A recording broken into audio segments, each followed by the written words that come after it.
Bienvenidos nuevamente a nuestro foro del 80 aniversario de la Conferencia Interamericana de Seguridad Social, la CIS. Agradecemos mucho que nos sigan, además virtualmente, a través de las redes sociales. Estamos teniendo el audio en español en las principales redes sociales. Voy a hacer un anuncio. For those who are following us through social media, in the 80th anniversary of the Inter-American Conference for Social Security, this is the forum of our 80th anniversary.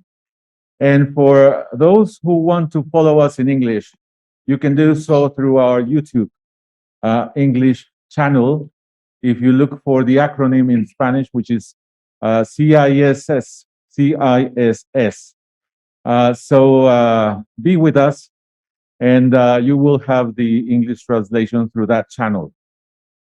Para o público que está agora a nos seguir na comemoração do 80º aniversário da Conferência Interamericana de Seguridade Social, vocês podem nos seguir no canal com áudio em português no Facebook. So, se vocês quiserem nos procurar, podem fazê-lo na CISS no Facebook.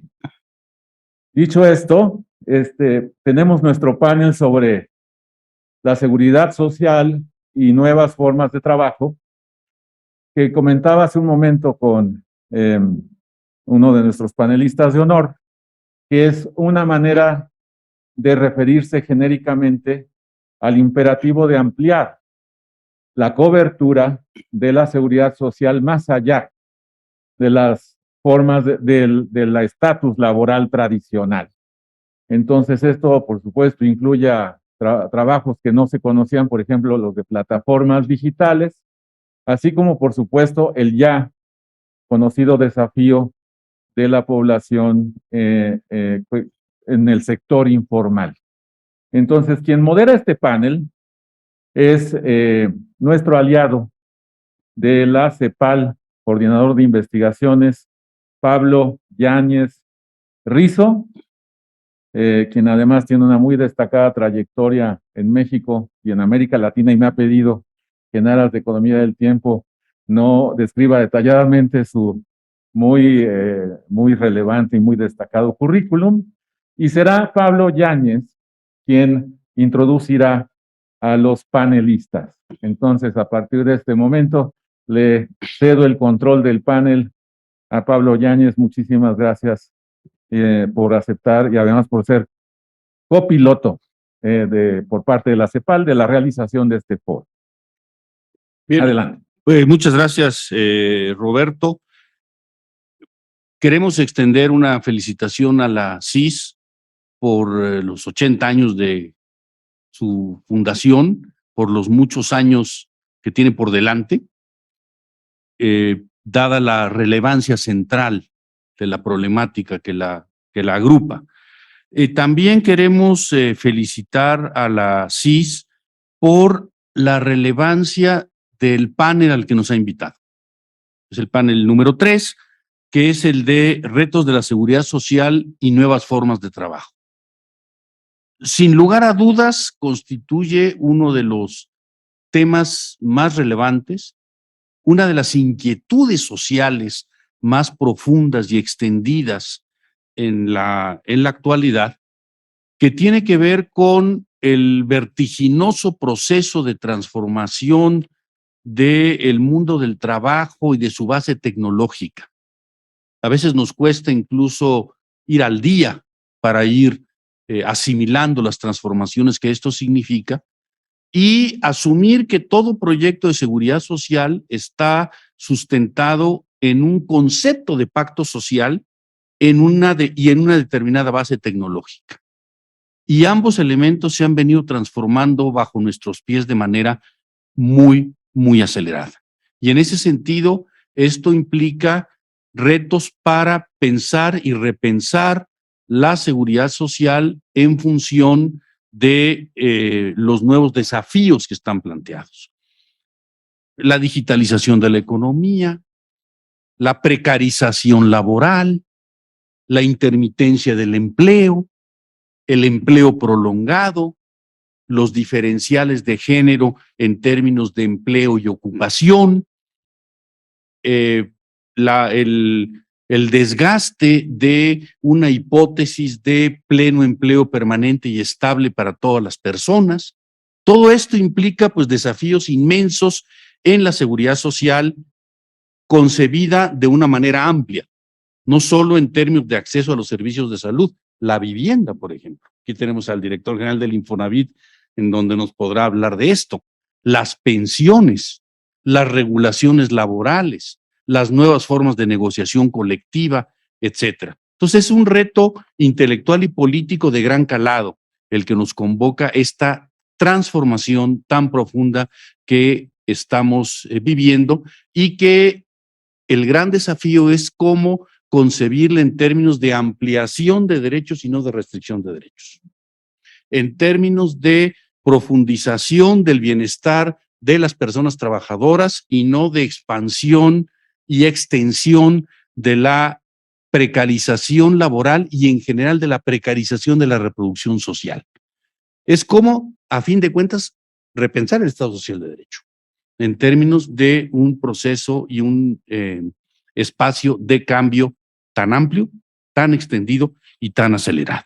Un poco para reflexionar sobre esta temática que, como les decía, pues en la CEPAL consideramos crucial y consideramos como parte del cambio de época que estamos viviendo. Vamos a tener una primera conferencia magistral para contextualizar los términos del debate. Contamos con la participación de 4 magníficas y magníficos panelistas, quienes abordarán desde diferentes ángulos de diferentes estados institucionales esta problemática, y la dinámica del panel va a ser la siguiente. La conferencia magistral tendrá una duración máxima de 25 minutos. Posteriormente le daremos la palabra a cada uno de los panelistas por 12 minutos y posteriormente abriremos un espacio de intercambio libre entre las personas participantes en el panel y el conferencista magistral, y si tenemos tiempo abriremos espacio para algunas preguntas y consideraciones. Nadie espere que de aquí van a salir conclusiones definitivas, porque estamos frente a una problemática más llena de preguntas que de respuestas. Pero formular bien las preguntas es el punto de partida de construcción de políticas públicas mucho más eficaces y pertinentes. Sin más preámbulo, le voy a dar la palabra a Fabio Durán Valverde, quien nos acompaña desde Costa Rica y quien es especialista regional de la Organización Internacional del Trabajo y quien tendrá el uso de la palabra hasta por los siguientes 25 minutos. Adelante, Fabio. Gracias, buenas tardes. Buenas tardes, Pablo, muchas gracias. Buenas tardes a toda la distinguida audiencia. En nombre de la OIT quiero comenzar por expresar nuestro más sincero agradecimiento por la invitación cursada para participar en este foro, que, como se dijo, se da en el contexto del 80 aniversario de la conferencia, una institución hermana de la OIT, que ha nacido también, digo que al cobijo de la OIT, que persigue objetivos referidos a garantizar el derecho a la seguridad social, que también es uno de los objetivos perseguidos por nuestra organización. Un agradecimiento muy especial al secretario general de la CIS, el doctor Álvaro Velarca Hernández, así como al resto de autoridades y colaboradores y colaboradoras de la CIS. Un saludo también para mi colega Pablo Llanes, moderador de esta sesión, y a los distinguidos panelistas que me acompañan, de los cuales estoy seguro que voy a aprender mucho esta tarde. Bien, aprovecho también para felicitar a la CIS por la celebración de su cumpleaños 80, así como felicitarles por la iniciativa de preparar una sesión, y aquí concuerdo con Pablo, sobre lo que consideramos uno de los temas de mayor relevancia para el futuro de la seguridad social. Este tema, el de las nuevas formas de trabajo y los desafíos que estos plantean para los sistemas de seguridad social de muchas maneras. Evidentemente, se trata de un tema crítico para la OIT que está en el corazón del quehacer de la institución de varias maneras. Por eso estamos también doblemente agradecidos por esta oportunidad ante tan distinguida audiencia de expresar la visión de la OIT sobre este tema. Apuntar que en los últimos años la OIT ha liderado una serie de iniciativas y trabajos en este ámbito. En el año 2019, con motivo de la celebración del centenario de la OIT, el tema central fue el alusivo al futuro del trabajo, incluyendo las implicaciones sobre los sistemas de protección social en el mundo. Bien, entonces, como para ir entrando en el tema, voy a decir que este tema se puede abordar de varias perspectivas, pero en mi presentación intentaré centrarme en aquellos elementos que consideramos de mayor relevancia, con un claro énfasis en el trabajo en plataformas digitales, que no es todo, pero es una parte importante de esta discusión. Y diríamos que también representa la manifestación como más fuerte de la temática del futuro del trabajo, así como la lucha por definir la relación laboral como elemento central de esta discusión. Creo también que se ha hablado muchísimo sobre los desarrollos e impactos del futuro del trabajo, pero quizás se ha tratado menos el tópico de su impacto sobre los sistemas de seguridad social, en particular sobre temas de cobertura y financiamiento, y bueno, es algo que nos parece importante de abordar. Bueno, entonces quisiera comenzar por contextualizar a esta discusión. Voy a proyectar mi pantalla. Perdón. ¿Me avisan si lo pueden ver ya? Ya. Muy bien. Bueno, entonces decía que quería comenzar por contextualizar esta presentación y esta discusión.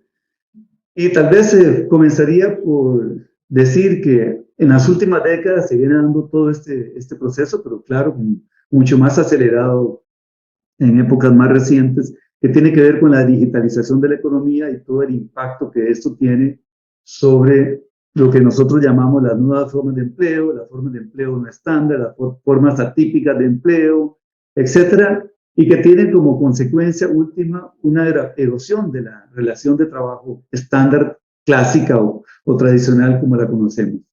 Bueno, entonces tenemos en estas formas de empleo atípico el empleo temporal, el trabajo a tiempo parcial, los acuerdos de trabajo multipartito, que ahorita vamos a hablar de ellos, el teletrabajo y el trabajo híbrido mixto, o sea, teletrabajo y presencial, el trabajo autónomo por cuenta propia, dependiente, y bueno, algunas otras categorías de las que se ha estado hablando.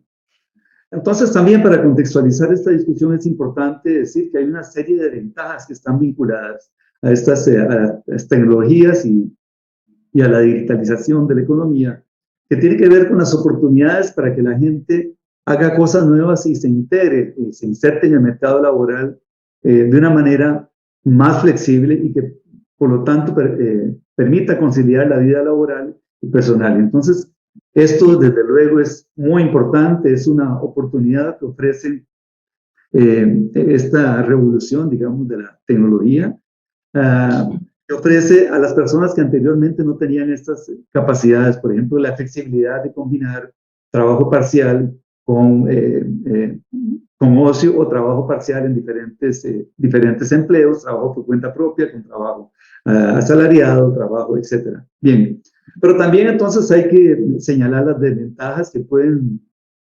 están potencialmente asociadas a estas relaciones de trabajo o formas de empleo no estándar, que tiene que ver con las situaciones donde la relación laboral es poco clara o está oculta y que afecta, por lo tanto, la protección social, afecta las condiciones del trabajo y que tiene un impacto negativo en las familias, en la reducción de la productividad, que crea distorsiones, etc. Y creo que voy entonces a centrar parte de mi presentación en este tema. Bien, entonces, también hablemos de lo que está en juego aquí cuando hablamos de el futuro del trabajo o las nuevas formas de empleo en relación con la seguridad social. Entonces tenemos como lo que está en juego, lo que quita y lo que suma.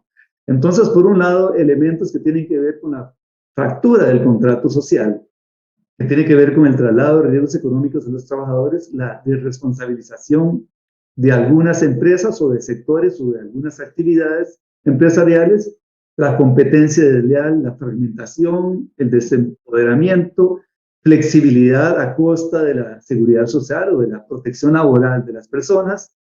Digamos que esto podríamos decir que es lo que puede amenaza la fractura del contrato social. Y por otra parte, los elementos que por el contrario pueden llevar a un contrato social reforzado que tiene que ver con reparto justo de los riesgos y la protección de los derechos de la gente, la continuidad de la relación laboral, el entorno competitivo y justo, y empresas sostenibles, soluciones integradas, representación y el diálogo social, y la seguridad social para apoyar la flexibilidad y el trabajo decente, no para frenarla, sino para apoyarla, incluso apoyándose de todas estas tecnologías para expandirse y consolidarse. Entonces es muy importante tener en cuenta lo que está en juego en esta discusión.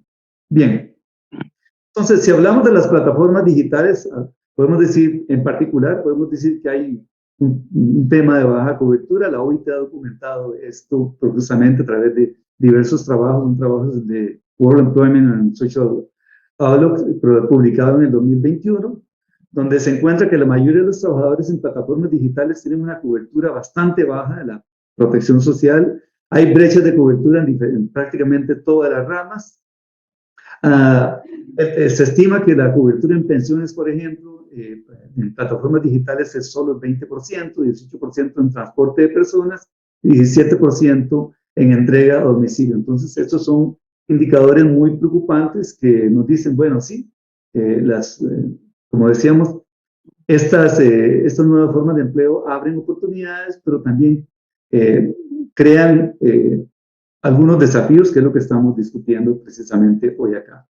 Bien, voy entonces a referirme un poco a la relación laboral, a la relación de trabajo, porque consideramos que es un elemento crítico que va a definir esta ecuación de trabajo y derecho a la seguridad social. No el único, pero en esta discusión nos parece que pasa a ser un elemento crítico y que va más allá de un asunto de abogados y de un asunto de juristas, pero que entonces toca las fibras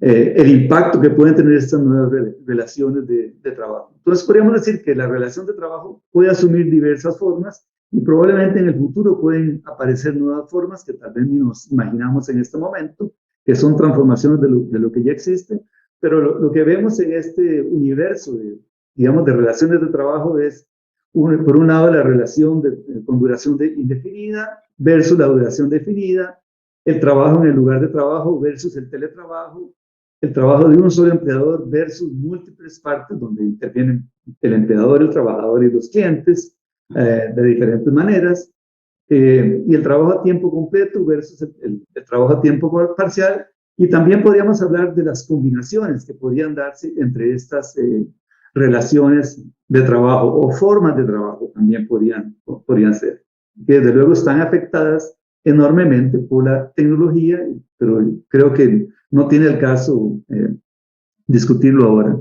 Bien, entonces, veamos el caso de las plataformas digitales, donde vemos que hay algunas dificultades derivadas de sus peculiaridades, como por ejemplo el hecho que se puede trabajar a tiempo parcial, y por ejemplo, como en muchos casos, como fuente de ingresos secundarios, lo cual es bueno, es una buena cosa, porque contribuye a esta idea de flexibilizar el trabajo y dar más oportunidades de trabajo a gente que antes no podía integrarse. Existe una relación multipartita donde interviene un trabajador, una plataforma y el dueño de esa plataforma y el que la administra y el cliente. Eso es lo que llamamos una relación multipartita. Tal vez es una mala traducción del inglés, pero así le llamamos en español. El trabajo en las plataformas en línea que se realiza a distancia, y también el hecho de que muchos trabajadores de plataformas clasificados como contratistas independientes son en realidad trabajadores por cuenta propia, dependientes, y por lo tanto lo que trae una discusión sobre el tratamiento de esto, como vamos a ver cómo se trata esto en las legislaciones y qué están haciendo los países para tratar estos casos frontera o lo que en algunos países se ha llamado el trabajo o la relación de trabajo que está en una situación de limbo. Bueno, entonces, si pensamos en las plataformas digitales, por ejemplo, ahí tenemos un buen ejemplo de esta variedad de acuerdos laborales que existen y que pueden aparecer en el futuro, como decía, y también tal vez enfatizar que todos estos cambios, toda esta transformación se ha dado en un entorno donde podríamos decir que hay un cierto o un punto ciego de los marcos legales nacionales que podríamos decir que de manera general no estaban en algunos países y hoy todavía no están preparados para afrontar esta situación. Yo diría que en la mayoría de los países del mundo en desarrollo, incluyendo toda América Latina. Y entonces, bueno, ese es el contexto de esta discusión. Ahora, si vamos un poco a los conceptos, podemos distinguir dos tipos de plataformas, y esto solo también para explicar o adentrarnos en la idea de que no hay soluciones únicas, que tienen que buscarse soluciones específicas para cada tipo de problema. Bueno, entonces decía que distinguimos entre dos tipos de plataformas, que son aquellas plataformas basadas en la web, o sea, que básicamente las que permiten el trabajo en línea, todo lo que sea trabajo en línea, y aquellas que son más específicas, que están basadas en apps, y que esas apps están vinculadas a la localización, es decir, que hacen que la persona que trabaja en la plataforma tenga una cierta localización geográfica. Es decir, que esa persona, el trabajador está en México, o está en el distrito tal, o está en el cantón, o en la provincia, o el departamento tal, etcétera, o en el país tal. Bien, entonces, esto solo para indicar que es muy importante tener en cuenta de qué estamos hablando, porque no siempre las soluciones que pueden ser buenas para uno pueden ser buenas para la otra, aún si hablamos el caso específico de la división de las plataformas basadas en apps. Ahí también podemos encontrar también unas diferencias importantes que van a requerir un tratamiento jurídico diferente, también un tratamiento diferente desde el punto de vista de las soluciones que establecen los sistemas de seguridad social para interactuar con las personas afiliadas, tanto en los sistemas contributivos como en los sistemas no contributivos. Bien, entonces, desde la OIT ahí tenemos un marco de análisis para esto, y en este marco de análisis tenemos como, digamos, 12 esferas de acción, uno que tiene que ver con toda la esfera de acción de la protección laboral, todos los convenios, recomendaciones y la teorización que existe alrededor de este tema de la protección laboral, y que tiene que ver con la regulación de la relación laboral, pero no solo, también la regulación de las condiciones de trabajo, o sea, cómo es que las condiciones en que la gente trabaja, independientemente de dónde trabaja, así como también la libertad de asociación y el derecho a la negociación colectiva, la sindicalización, todo esto, todo este tema. Y el otro universo de temas que están englobados en lo que llamamos protección social, donde ahí está todas las formas de protección social imaginables, y donde tenemos toda esta discusión que creo que las diferentes instituciones que participamos, que contribuimos al tema de la protección social, pues trabajamos, pero que desde la OIT tenemos una visión clara que esto pasa básicamente por 5 o 6 temas que tienen que ver con la necesidad de inclusión jurídica, que es en lo que me voy a focalizar ahora, la asequibilidad, es decir, para hacer que los sistemas sean inclusivos en términos de que atiendan diferentes capacidades de financiamiento o de pago, desde la gente que no puede contribuir a los sistemas de seguridad social hasta la gente que tiene plena capacidad contributiva, y entonces el continuo de gente que hay en el medio, etcétera. El cumplimiento normativo para combatir la evasión contributiva, la simplicidad administrativa para que las instituciones de seguridad social puedan interactuar de una manera más sencilla con los clientes, o los clientes también puedan interactuar de una manera más sencilla con los sistemas, la necesidad de información y de sistemas transparentes, y en general todo lo que tiene que ver con la buena gobernanza. Digamos que como una conclusión podríamos decir que todo eso está ahí, es un universo de políticas que están dentro de este ámbito de protección social, pero la protección social no está sola. Es decir, la protección social, seguridad social, se traslapa con todo otro universo de políticas que tienen que ver con la protección laboral.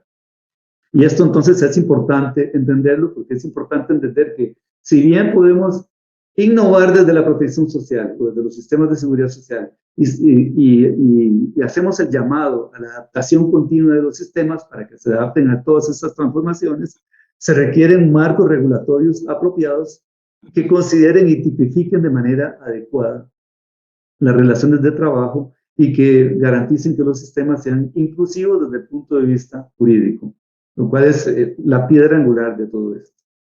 Bien, y entonces por eso quería hablar de la regulación de la relación laboral y hablar de relación laboral para aquellas personas que no están familiarizadas con este concepto.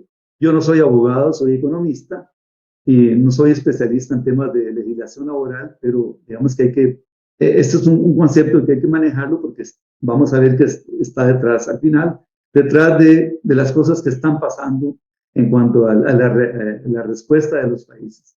Bueno, entonces la relación laboral entre un empleado-trabajador y un empleador, para que el empleador-trabajador realice un trabajo en condiciones determinadas y a cambio de una remuneración, la relación laboral da derechos y obligaciones recíprocas entre el empleador y el trabajador en virtud de la legislación nacional, que puede variar, pueden haber diferentes variaciones dependiendo del país.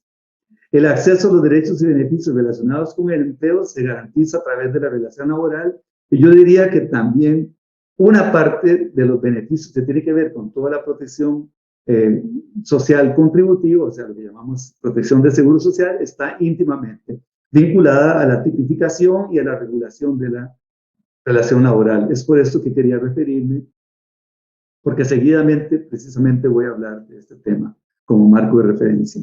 Y entonces quería referirme precisamente a la recomendación de la OIT sobre la relación de trabajo. Eso es una recomendación del año 2016, y que entonces esta recomendación llama o invita a los países a formular una política para revisar, aclarar, adaptar el alcance de leyes y reglamentos para garantizar la protección efectiva de los trabajadores independientemente de donde estén, de lo que hagan, etc. Esto es si estamos hablando de los sistemas contributivos.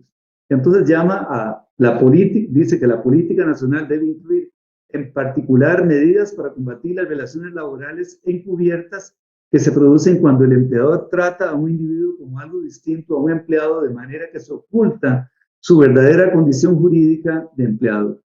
Y entonces vamos a ver que esto es un tema importante en lo que sigue de mi presentación.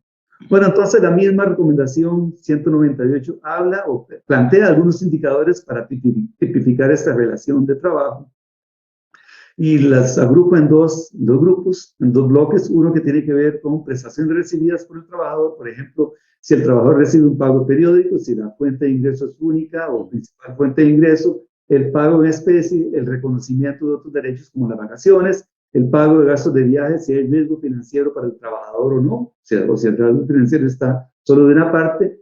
Y el otro bloque tiene que ver con la relación del empleado o de la persona con el empleador. Y si hay instrucciones y control, o sea, si hay una subordinación en ese sentido, la integración, el grado de integración de la persona en la organización, cómo se integra, las ganancias si son solo para el empleador, si se comparten con el trabajador, si el trabajador está obligado a realizar el trabajo personalmente o si él puede hacer el trabajo a través de terceras personas, este es otro elemento, o subcontratar el trabajo, por ejemplo, el tiempo de trabajo, el lugar de trabajo especificados, plazo continuo, fijo o continuo, si se requiere la disponibilidad del trabajador permanentemente o solo en ciertas horas y bajo ciertos criterios, y si el empleador va a proveer las herramientas, los materiales, el equipo o las plataformas, como es el caso de las plataformas digitales. Bueno, entonces esos son algunos indicadores que, como vamos a ver, están siendo utilizados ya por los países como marco de referencia para regular estas relaciones y para definir el futuro de cómo, en qué medida esta tipificación conduce a beneficios, a derechos, incluyendo el derecho a la seguridad social. Bien, entonces en los pocos minutos que resta de mi presentación, voy a hablar entonces de estas iniciativas de los países para adaptar la legislación laboral al desarrollo de nuevas formas de empleo.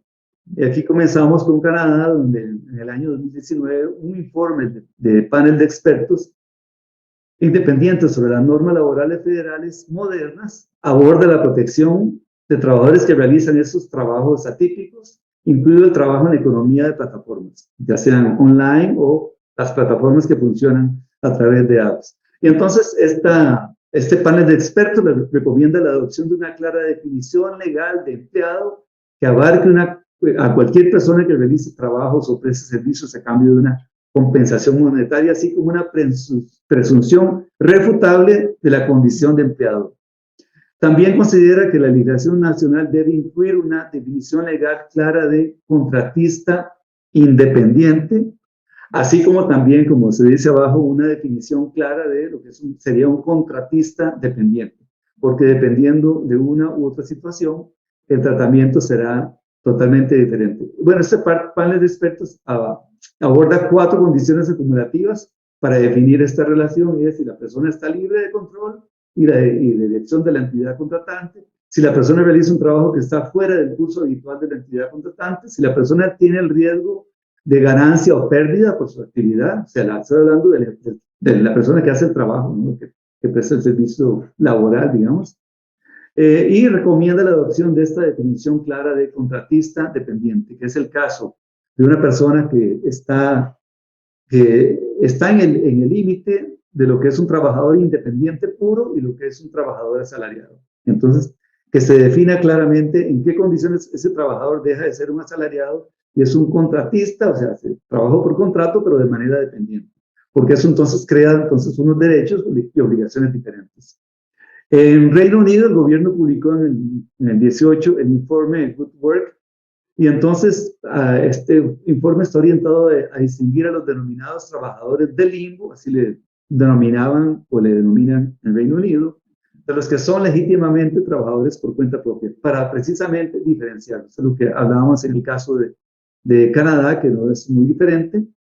Y entonces la revisión recomienda entonces cambiar la terminología y referirse a este grupo como contratistas dependientes. Y evidentemente entonces, donde se aplicará la legislación aplicable a contratistas dependientes, que por lo tanto incluye el derecho a la seguridad social contributiva, o sea, a protección de seguro social, cuando dice sea.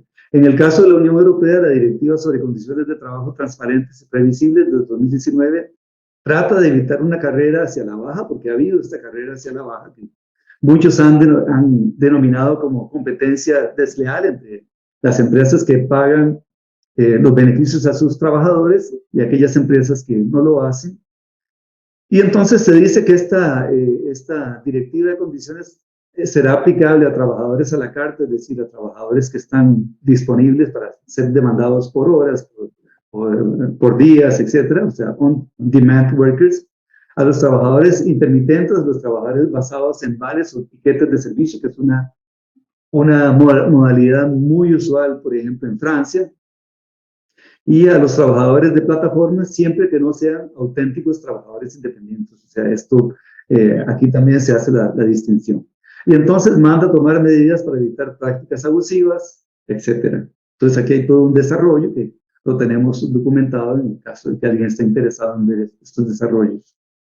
Y luego tenemos otras iniciativas. En Uruguay, el Tribunal Laboral de Apelación sostuvo en 2020 que existía una relación laboral entre Uber Technologies y el conductor, haciendo referencia explícita a la recomendación número 198 de la OIT.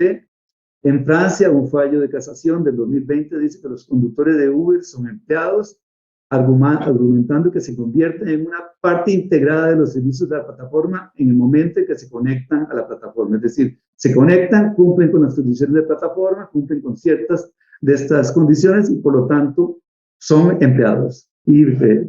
Y se acabó la discusión. En Portugal, la ley Uber del 2018, que regula las plataformas digitales y establece esta presunción de relación laboral entre la plataforma y el conductor, que no afecta a Uber, sino que afecta a todas las empresas del sector que se dedican al transporte de pasajeros. En España, recientemente en el 21, la ley Riders establece la presunción de relación laboral para los trabajadores de las plataformas laborales digitales en el sector del reparto. Bueno, y pare de contar, o sea que hay una presunción de relación laboral y eso, por lo tanto, define la relación laboral y define también los compromisos de la empresa con el trabajador en términos de la seguridad social. Bien, entonces tengo todavía un par de minutitos para tal vez acabar con esas 4 ideas claves que están por acá. ¿Qué es lo que se requiere para construir sistemas universales de protección social de cara al futuro del trabajo? Entonces, estas 4 ideas son las que ustedes pueden ver acá. Una política y regulación laboral que haga una regulación eficaz de los mercados de trabajo y del empleo, independientemente de la forma que asuman, que tipifique claramente, que haga una clasificación o una tipificación correcta de esas relaciones laborales para evitar los abusos. Este es un primer elemento. El tema de la protección social universal, que la OIT defiende, como podríamos decir como doctrina, porque simplemente está vinculado con los derechos humanos, y por lo tanto es doctrina de acatamiento obligatorio, en términos de construir sistemas sólidos que combinen sistemas de financiamiento contributivos para las personas que están en la hipótesis de acercarse o ser cubiertos por los sistemas contributivos con los sistemas no contributivos, de manera que se garantice una cobertura universal basada en este derecho. La necesidad del diálogo social eficaz como un ingrediente fundamental, obviamente que para la OIT pues, es la organización del diálogo social, la organización tripartita, como yo diría la mayoría de las instituciones de seguridad social en el mundo. Y la necesidad de inversión social para las transiciones en la vida y el trabajo, que haga entonces políticas para que estas transiciones en el trabajo y en la vida sean más suaves, sean más acordes con y estén más, digamos, emparejadas con los cambios que se están dando en los mercados laborales. Y entonces, bueno, hasta aquí llego esta presentación. Como ven, me he enfocado mucho en este tema de la relación laboral. ¿Por qué? Porque consideramos que pese a todos los cambios que hay, pese a todo lo que puede decirse acerca de las implicaciones de la digitalización y las transformaciones en las diferentes formas de empleo, lo que importa al fin y al cabo es, cuando hablamos de protección social o de seguridad social basada en el empleo, es garantizar que hay una correcta tipificación. Bueno, pero esto no es todo, sabemos que hay mucho más, sabemos que los sistemas necesitan adaptarse, transformarse, precisamente para poder sobrevivir en un mundo cambiante, en un mundo que trae cada día nuevos desafíos. Entonces, muchísimas gracias por su atención y aquí estoy a la orden. Gracias.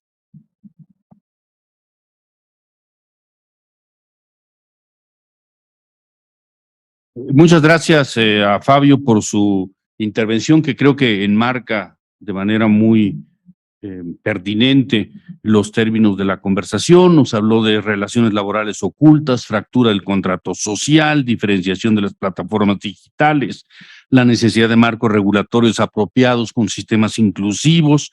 Enfatizó la importancia de la recomendación de la OIT sobre regulación laboral, indicadores para tipificar las relaciones laborales, ejemplos muy ilustrativos sobre lo que se está haciendo en varios países de la región y de otros continentes, y estas ideas para el Sistema Universal de Protección Social, regulación eficaz del mundo del trabajo independientemente de la forma del mismo. Es una idea muy relevante. Protección social universal, diálogo social eficaz, inversión social para las transiciones en la vida y en el empleo. Entonces creo que hemos tenido una muy buena entrada a muchos de los temas que implica la problemática de este panel.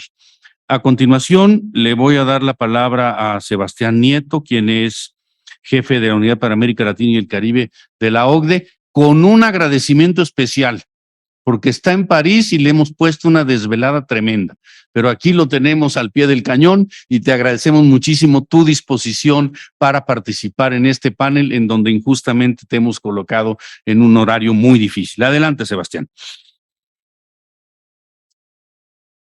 Muchas gracias, Pablo, por tus palabras y la verdad es un placer estar en la conmemoración del aniversario de los 80 años del CIS y pues para la OCDE, a pesar de la hora, pues muy interesante la discusión que se está teniendo y fundamental contribuir a esta agenda tan importante que es la del futuro del trabajo y seguridad social en América Latina.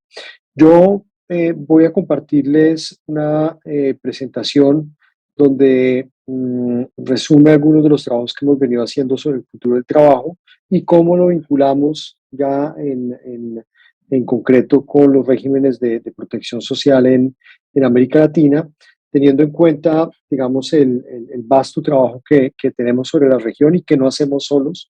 De hecho, varios de estos trabajos los hacemos con los compañeros de la CEPAL, como es nuestro informe Leo en Latin American Economic Outlook que hacemos cada año, y donde la edición 2020 precisamente tratamos sobre la transformación digital y varios de los temas que ya comentaba Fabio, pues los analizamos en detalle en este Leo 2020, donde trabajamos sobre qué tipo de régimen laboral se necesita, cuál es la relación entre empleador y trabajador cuando hablamos de plataformas digitales. Entonces, yo voy a concentrar en un punto que es crucial, que es el de la informalidad en América Latina y cómo tener en cuenta esta alta informalidad cuando hablamos del futuro del trabajo. Y ahí el punto de partida que tenemos es que estamos hablando de cerca de 40% de hogares en América Latina que son totalmente informales y donde insistimos que como unidad de análisis para las políticas de protección social debemos tener los hogares. ¿Por qué? Que nos permite precisamente tener en cuenta en la situación de cada uno de los actores al interior de este hogar, tanto los trabajadores formales, informales, como los dependientes, jóvenes y adultos mayores, para lo cual en cada uno de estos actores, pues el futuro del trabajo es fundamental y sobre todo tener en cuenta tendencias globales como son la transformación digital y el cambio climático.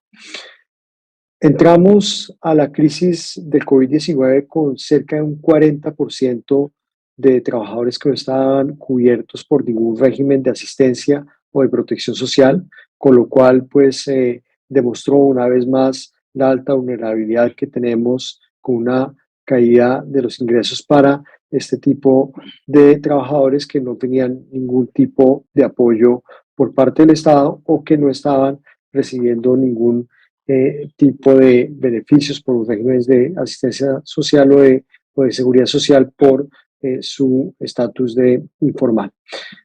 Aspecto positivo que tuvimos durante la pandemia, y eso ya se ha discutido bastante, es las expansiones de los sistemas de protección social a estos actores vulnerables que no tenían ningún tipo de asistencia social y pues ejemplos tenemos en varios países de América Latina, como Ingreso Solidario en Colombia o el Bono Familiar Universal en el caso de Perú, o todos los, digamos, políticas de ingreso familiar de emergencia en Argentina o Chile, o la extensión de Bolsa Familia en Brasil. Ahora, el punto, y es ahí donde quisiera insistir, es cómo aprovechamos precisamente estas extensiones de los diferentes regímenes de asistencia social y de apoyo a los más vulnerables, cómo los podemos repensar teniendo en cuenta pues el futuro del trabajo y lo que se nos viene en el mediano plazo. Desmantelar estos programas pues es prácticamente imposible, tanto políticamente, pero también por las consecuencias sociales que tendría desmantelarlos, pero lo que sí entonces ahora es fundamental es cómo los repensamos, y ahí algo que pues insistimos es entonces tener en cuenta una dimensión que es clave y es la del futuro del trabajo, donde si no hacemos nada pues tenemos que la informalidad aún más será elevada, dado que más del 20% de los puestos de trabajo corren un alto riesgo de automatización en América Latina. Y de la misma forma, también cuando hablamos de transición verde, pues el riesgo es importante. Aquí en esta diapositiva pues tenemos dos casos, el caso de los sectores marrones, donde si llevamos las políticas hacia todo lo que son los compromisos internacionales, como el Pacto de París, pues tenemos una destrucción de empleo bastante importante. Sin embargo, si tenemos unas políticas activas de inversión en sectores, digamos, sostenibles ambientalmente, pues ayudaría a compensar esta caída del empleo y gracias a los sectores verdes pues tendríamos en neto una creación de empleo formal. Pero ahí pues necesitamos un cambio en la estructura productiva, necesitamos mayores inversiones, tanto públicas y privadas, y también mayores competencias. Entonces, ¿de qué forma repensamos los sistemas de asistencia social que tuvimos durante la pandemia y en general los sistemas de protección social en América Latina, teniendo en cuenta esta coyuntura tan importante que estamos teniendo ya y que va a afectar en el largo plazo a América Latina? Un punto fundamental entonces es cómo agregamos unas condicionalidades a estos programas de asistencia social donde incluyamos el apoyo a mejores competencias de los trabajadores, pero también los miembros del hogar. Y aquí tenemos precisamente cuando hablamos de competencias digitales, cómo es fundamental no solamente el apoyo a los más vulnerables que como lo veremos más adelante, están caracterizados por bajos niveles de educación, pero inclusive cuando hablamos de educación terciaria, pues las fallas en competencias digitales son importantes en América Latina cuando comparamos con los países de la OCDE. Entonces, es un punto donde va independiente el nivel de educación, pero que se va amplificando con niveles de educación baja, como tenemos en el caso de los informales en América Latina, donde estamos hablando de prácticamente más del 60% de los informales o que no tienen una educación que llega a ser la educación primaria o que solo alcanzan la educación primaria. Entonces ahí es el foco del análisis de qué forma acompañamos esos mejores niveles de educación y de competencias teniendo en cuenta el futuro del trabajo.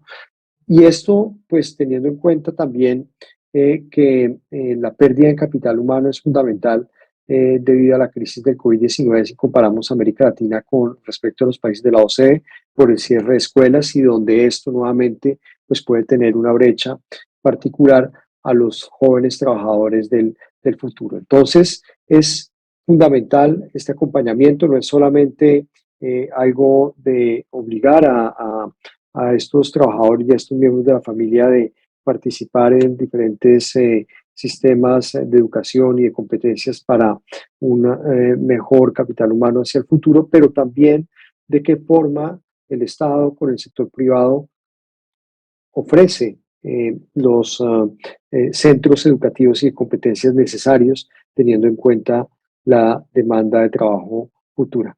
Y es clave, ya lo decía anteriormente, con el cierre de escuelas para los futuros trabajadores, pero también cuando hablamos de informalidad, porque pues vemos que prácticamente es en forma de U, donde afecta sobre todo a los jóvenes y a las personas mayores. Entonces, un foco sobre los jóvenes y también de cómo acompañar a los mayores sobre el futuro del trabajo y las nuevas tendencias globales como la transformación digital es fundamental también.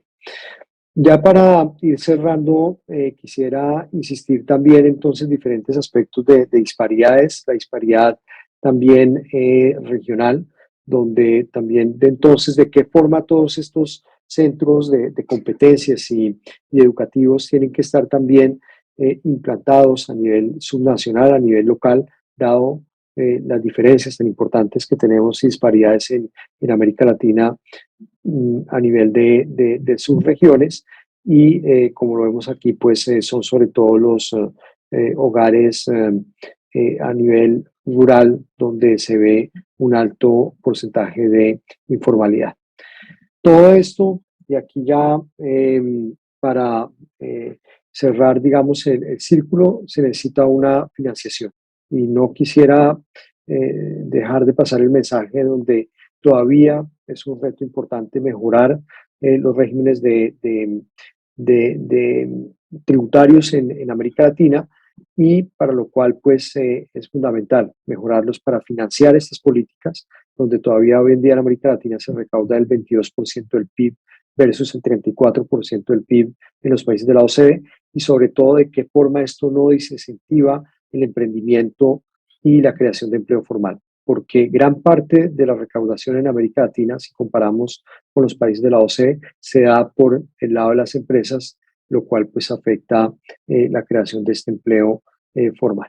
Entonces, al final de cuentas necesitamos un diálogo entre el sector privado, el sector público a nivel nacional y subnacional y los trabajadores, donde esto nos lleva al repensar un nuevo contrato social en América Latina, donde uno de los elementos que insistimos es la ampliación del alcance de la protección social y los servicios públicos, donde ayuda a una inclusión entre grupos socioeconómicos, entre territorios, como mencioné anteriormente, pero también entre generaciones, y ahí el punto fundamental de los jóvenes y de los adultos mayores. Con esto quisiera terminar, agradecer nuevamente por esta invitación. La verdad, pues vale la pena la trasnochada, porque es sin duda alguna un evento muy importante y una conmemoración clave para seguir avanzando sobre estos temas en América Latina. Muchas gracias.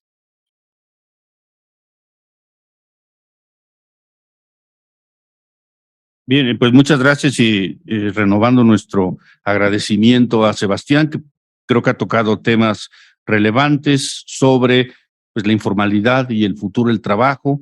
Además, la informalidad entendida no como un sector, sino como una condición laboral. Una de las cosas que más hemos planteado desde la CEPAL es que se ha generado una paradoja de empresas formales con trabajadores informales, en donde no es un sector, sino que es una relación social, la informalidad, y que no está simplemente constreñida a ciertos sectores que tradicionalmente así los hemos considerado. La relevancia que tuvo la expansión de la protección social durante la pandemia y la importancia de poder considerar esta expansión no como un solo momento de emergencia, sino como un nuevo punto de partida de la protección social para expandir sus coberturas y sus alcances.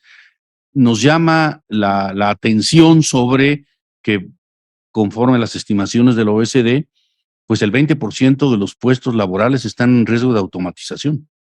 Hacernos cargo de eso y de las implicaciones que tiene en términos del mundo del trabajo, del empleo, de la ocupación, de la protección y la seguridad social es de lo más relevante. Destacaré yo también el acento sobre las disparidades territoriales, de cómo afectan de manera muy distinta ciertas medidas y de manera específica. La pandemia COVID se expresó como una pandemia territorial, sectorial y social al mismo tiempo, con efectos diferenciados muy importantes. Es muy relevante insistir en la secuela educativa de COVID. Generalmente cuando pensamos en secuelas, pensamos solo en las secuelas en términos de la salud, pero en términos de la educación y las implicaciones que esto tiene para una generación es de lo más relevante, y nos parece muy bien que se subraye y se enfatice, así como pues hablar de los regímenes tributarios y de la necesidad de efectivamente construir sistemas mucho más robustos, justos, redistributivos de financiamiento del Estado social y de la protección social en particular. Bien, pues muchas gracias, Sebastián. A continuación le vamos a dar la palabra a Rubén Lobolo, quien nos acompaña desde Buenos Aires, quien es el director académico e investigador del Centro de Investigación y Estudio de Políticas Públicas en la Argentina, que ha venido trabajando los temas de política social desde hace mucho tiempo y que además es un buen amigo. Gracias, Rubén, por acompañarnos. No, muchas gracias, Pablo, y mi agradecimiento a la Conferencia Interamericana de Seguridad Social por la posibilidad de participar de este evento, y también mis felicitaciones por sus 80 jóvenes años de trabajo en estos temas tan relevantes. Yo, para tratar de no repetir algunas de las cuestiones que ya se plantearon previamente, me quisiera concentrar en el último punto del expositor principal sobre la cuestión de los sistemas universales de protección social. Y en particular me quiero concentrar ahí porque quiero reflexionar sobre cuál es el contexto o el ambiente en el cual va a tener que operar, desde mi punto de vista, la seguridad social, que justamente es una institución creada para prevenir y atender el futuro, o para ser más específico, para prevenir y atender los riesgos que la población va a enfrentar en el futuro, en el presente y en el futuro. Entonces, inmediatamente nos viene la pregunta inevitable, muy bien, ¿cuál es el futuro, el presente y el futuro en el cual estamos inmersos? Sin repetir que es evidentemente muchos cambios, también voy a sumarme a la propuesta de Pablo, que tenemos más preguntas que definiciones o que respuestas. Lo primero que quiero señalar, y estoy pensando siempre en América Latina, que la seguridad social enfrenta una situación de incremento de dependencia demográfica. Pocos países de América Latina todavía tenían bono demográfico y ya prácticamente se está terminando. Esto está alterando las relaciones actuariales, está alterando las propias relaciones económicas, mucho más si se piensa que esta pérdida del bono demográfico se da en un contexto donde todas las proyecciones hablan de un estancamiento del crecimiento económico y todas las proyecciones hablan de una caída de la demanda de empleo y un aumento de la oferta de empleo. Entonces, este es el segundo punto que hay que marcar, porque la seguridad social, en general, se construyó sobre la hipótesis del crecimiento económico sostenido, con generación de empleo sostenido y con generación de recursos fiscales sostenidos para financiarlo. Bueno, hoy en día parece que ese contexto es cosa del pasado y hay que mirar al futuro pensando con otro tipo de coordenadas. Más aún, en estos problemas de incorporación de empleo, tenemos el fenómeno en América Latina, muy particularmente, de la incorporación precaria de la mujer al mercado de empleo. Justamente una incorporación precaria donde el sistema de protección social no cuenta, por ejemplo, con sistemas de cuidado adecuados que le faciliten a la mujer este tipo de incorporación, lo cual se vuelve mucho más problemático dado los cambios en las estructuras familiares que se están experimentando en la mayoría de los países de la región. Entonces vemos que hay un crecimiento permanente de los divorcios, hay un crecimiento permanente de los hogares monoparentales.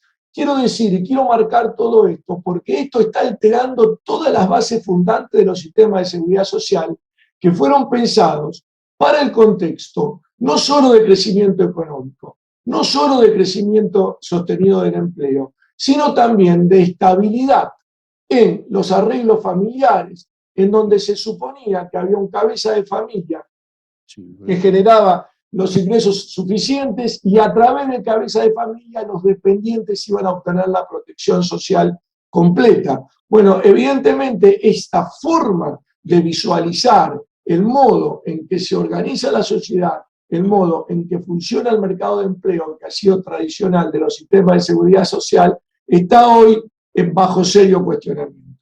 El otro punto que quiero marcar, no tengo tiempo para explayarme, es que la seguridad social también va a tener que enfrentar un creciente riesgo financiero. Y aquí habría mucho para hablar, pero fundamentalmente lo que quiero señalar es que se están verificando dos fenómenos que están alterando la histórica forma de hacer protección social en los estados modernos.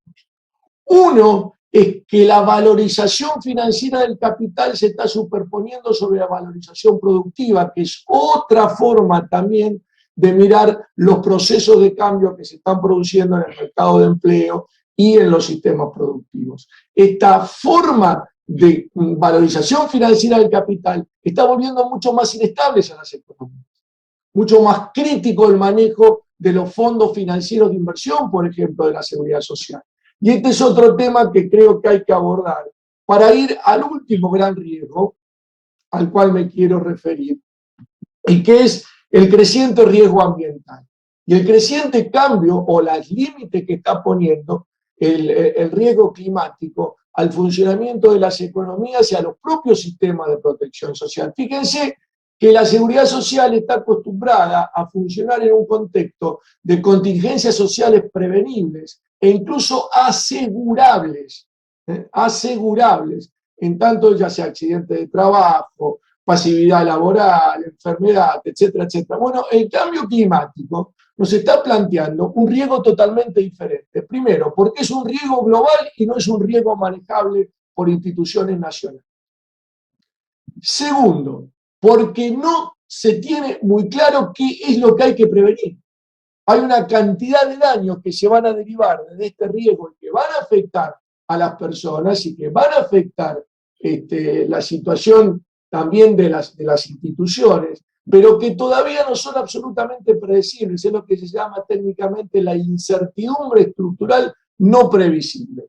Lo cual me lleva a mí a reflexionar sobre lo siguiente: el contexto en el cual va a tener que operar la seguridad social hacia futuro es un contexto sustantivamente diferente al que viene operando sobre el pasado, lo cual implica que hay que repensar seriamente las reglas operativas sobre las cuales operó y está operando la seguridad social. Y me voy a referir particularmente, para no extenderme en el tiempo, a lo siguiente, a dos de ellas. Por ejemplo, los sistemas de seguridad social, en gran medida, en muchos de sus programas, lo que pretendían era reemplazar la situación de las personas al momento de producirse el daño para replicársela en el, digamos, a través del sistema de seguridad social, ya sea reemplazando los ingresos u otra forma de reemplazo de su situación. Bueno, muy bien, esto ha llevado a una seguridad social que se permitía que algunas personas tengan máximos y otras personas tengan apenas mínimos, y sin hablar de las personas que no tenían absolutamente nada. La pregunta es, en un contexto de tanta incertidumbre, en un contexto donde no va a haber crecimiento económico, donde probablemente sea muy débil el empleo, ¿no es mejor revitalizar, y en un contexto de cambio climático, no sería más razonable revitalizar el componente preventivo de la seguridad social más que el componente reparador de la seguridad social? Y cuando hablo del componente preventivo, lo digo del siguiente tono. Lo digo, no es más razonable reorganizar el sistema de forma tal que los sistemas de protección social, más que garantizar máximos, se comprometan a garantizar básicos para el universo de la población que se va a ver afectada por todos estos riesgos, antes que permitir o darse el lujo de, digamos, pagar por encima de lo mínimo necesario. Se debería privilegiar, desde mi punto de vista, una red de seguridad universal y lo más incondicional posible para que el universo de la población tenga garantía que todas estas incertidumbres no lo van a afectar. Y ahí cierro, para no extenderme en el tiempo, sobre el papel del empleo en todo esto. Los expositores que me antecedieron y la literatura ya ha señalado con mucho énfasis esta idea de las dificultades que vamos a tener para generar empleo, y mucho más para generar empleo de calidad, y mucho más para generar empleo homogéneo, que también era otra de las características de la seguridad social, que trabajaba sobre la hipótesis de una fuerza de trabajo homogénea, bastante igualitaria, sobre la cual se podían hacer incluso muchas predicciones actuariales, porque básicamente era una población que estaba sometida a los mismos riesgos. Pero la verdad es que lo que estamos enfrentando es una profundísima heterogeneidad y precariedad del empleo. Si esto es así, ¿tiene sentido que el empleo siga siendo la puerta de entrada a otros beneficios sociales, como ingreso básico, como salud, como pasividad? Digamos, ya tenemos suficientes problemas con la generación de empleo, con buscar formas de que la gente tenga empleo de manera decente, de manera estable, de manera regular, como para que además la protección social del conjunto de las personas dependa de la situación del empleo. En ese sentido, me parece que debates como los debates de la renta básica, o ingreso ciudadano, esto es garantías de empleo por fuera, garantías de ingresos, perdón, por fuera de la situación laboral de las personas, tienen que cobrar una centralidad. Hay beneficios que se obtienen a través de o intermediado por el empleo que ya no van a poder ser obtenidos por gran parte de la población en este nuevo contexto. Y hay que repensarlo, lo mismo para la salud, lo mismo para la salud. En fin, la idea que estoy planteando es revalorizar la base, el primer pilar, si se quiere, de la seguridad social en un contexto de tanta incertidumbre. Me parece que es un razonamiento lógico y que apunta a que la seguridad social y la protección social en general haga frente a todas las incertidumbres y complejidades que nos está planteando el presente ya y sin duda el futuro. Bueno, esto es lo que quería señalar, Pablo, como comentario. Muchísimas gracias.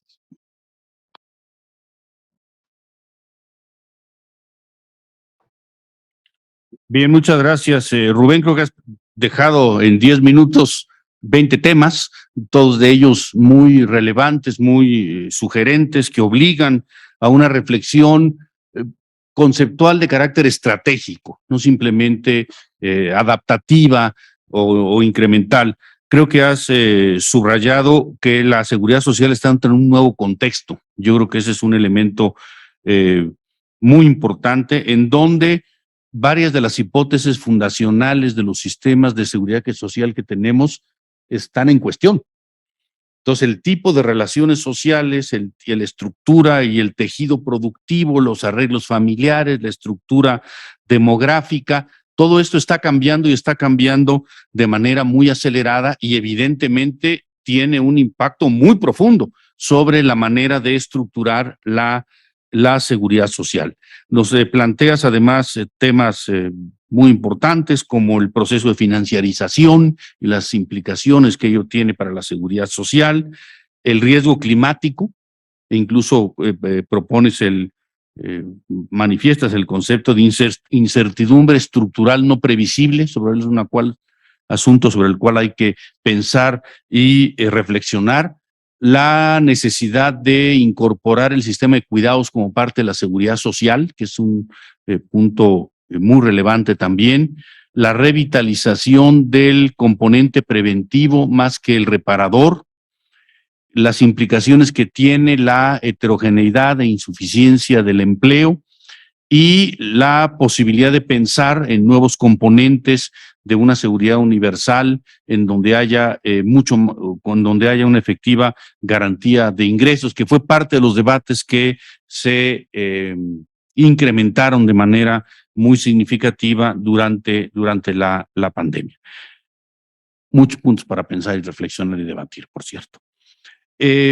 Ahora vamos a tener las dos participaciones de dos personas muy destacadas del Gobierno Federal de México. Primero intervendrá Carlos Martínez, quien es el director del Infonavit, que es el Fondo Nacional para la Vivienda de los Trabajadores, que a veces decimos las siglas y luego creemos que todo el mundo sabe qué significan, que es una institución muy relevante en términos del acceso al derecho a la vivienda para los trabajadores de México. Y posteriormente tendremos el honor de la intervención de la secretaria de Trabajo y Previsión Social de México, Luisa María Alcalde. Pero empezamos con Carlos. Muchas gracias por asistir y por estar aquí con nosotros. Muchas gracias, Pablo, y muchas felicidades a la CIS por su 80 aniversario. Creo que escuchando ya lo que decían mis antecesores, voy a plantear desde un tema práctico varios de los debates que se quedan o las preguntas que abren respecto a la seguridad social, la cobertura y sobre todo el cambio de paradigma en el contrato social. Primero, para contextualizar, el Infonavit es una institución de la seguridad social del Estado mexicano. Como se ideó la seguridad social, estaba dividida en tres, ¿no? La parte de salud y pensiones, que fundamentalmente la lleva el Seguro Social, y la parte de vivienda que la lleva el Infonavit y que está constituido dentro de las mismas cuotas obrero-patronales, ¿no? Entonces está así la constitución de la seguridad social en México y en la parte del Infonavit le toca sobre todo atender también el tema de pensiones de manera complementaria, porque eso a veces se olvida, al ser un fondo de vivienda, a veces se olvida que el Infonavit contribuye, o más bien aumenta la tasa de reemplazo de un trabajador típico mexicano en 30%. La OCDE u otros analistas no toman en cuenta que la mayoría de las personas no utiliza el crédito para la vivienda y por lo tanto su ahorro es complementario a la pensión. Por una parte, entonces es un contributor muy importante a las pensiones. Y en el tema de vivienda, creo que tiene dos vertientes. Uno es el acceso financiero. México, como muchos países de América Latina, tenemos un tema de acceso al sistema financiero. Poca gente tiene acceso porque tiene bajos ingresos, porque no puede demostrar muchas veces su capacidad de pago de un crédito, etcétera. Entonces hay poca penetración de los sistemas financieros. El Infonavit cubre esa parte al ser una prestación laboral y estar asociada al trabajo. Y por otro lado, también se puede ver ya desde una perspectiva de vivienda adecuada, y es lo que ha hecho este gobierno y sobre todo al establecer el consenso de ONU Hábitat 3, también como una parte de la seguridad social preventiva. ¿En qué sentido? Que al garantizar que la vivienda se encuentra cercana a los centros de trabajo, servicios, satisfactores como salud, educación, espacios públicos y demás, puede ser también un tema de la vivienda como un determinante intermedio de la salud. Es decir, no se puede pensar, son derechos concatenados, no se puede pensar en el derecho a la salud sin un derecho a una vivienda cerca de un centro de salud. Si no hay ningún hospital cerca de la vivienda o acceso al sistema de salud, pues no sirve ese derecho, no es accionable ese derecho. Y lo mismo sucede con otros derechos homólogos en el tema de la vivienda, y por lo tanto creemos que es también una parte determinante intermedia de la salud en la vivienda. Pero ¿cuál es el reto fundamental? Pues cómo universalizamos el acceso a la vivienda y en general los satisfactores de la seguridad social es parte, creo que, de lo que se ha comentado. En la que sigue tenemos elementos clave que también nos explican cómo funciona el mercado laboral mexicano. Básicamente, de la población total, que son 128 millones de personas, 58 millones están clasificados como población económicamente activa, y de estas, pues tienes una parte que cotiza en la seguridad social y otra que no. Y ese mix, que es como más o menos 50% y 50%, se ha mantenido estable décadas. Y eso es una discusión que cada reforma, o sea, cuando se hizo la reforma del sistema de pensiones, ¿no? Y se individualizaron las cuentas, su sistema estilo chileno, etcétera, dijeron, se va a reducir la parte que no cotiza a la seguridad social. A los 25 años de ese sistema no se ha reducido nada. Y así podríamos hablar de que se ha mantenido. Cuando se abrió la economía mexicana dijeron, vamos a integrarnos a los mercados internacionales y eso nos obliga a tener un sistema de protección. Tampoco se cambió el mix, etcétera, ¿no? Hay procesos económicos estructurales que se ha pretendido que se cambie la relación de lo formal y lo informal, definido conforme a la terminología de la seguridad social, y no ha cambiado ese mix. Pero lo más interesante es cuando vemos qué pasa. Por ejemplo, ahí está comparado un año contra otro. Básicamente un tercio de la población pasa de cotizar a no cotizar o a una relación de subordinación a una de no subordinación en un año, pero cambian un tercio y un tercio. Entonces los que estaban como asalariados y cotizaban a la seguridad social, al año que viene están como parte de los no asalariados, pero parte de la población económicamente activa. Y eso pasa alrededor de todos los sectores de la economía. Entonces no solo es una cosa del mix, sino de la composición interna que entran y salen de la seguridad social. Y por otro lado, la tecnología también ha transformado la disponibilidad de empleo, ¿no? Ya lo decían en la primera intervención, en el caso de las plataformas digitales, pues tienes una parte de población independiente que son formales fiscales, es decir, pagan parte al fisco, por ejemplo, emiten una factura, hacen un recibo de honorarios, etcétera, pero no tienen los beneficios de la seguridad social y pues queda en las legislaciones pendiente ver cómo se determina la relación de subordinación o de relación con estas plataformas, ¿no? Entonces, en ese contexto, también tenemos que evaluar qué ha pasado con el componente de vivienda de la seguridad social. Y en la que sigue, sí decir que durante las últimas 3 décadas se privilegió un modelo básicamente mercantilista de la vivienda, donde había esta idea que es además profundamente, yo diría, autoritaria, que tiene que ver con las famosas ciudades dormitorio. Eso pasó aquí en México, pero también pasó en otros países de América Latina, donde la seguridad social financió estas cosas. Entonces decían, los trabajadores van a dormir en X lugar y van a hacer su trabajo, su consumo y su vida en otro lugar.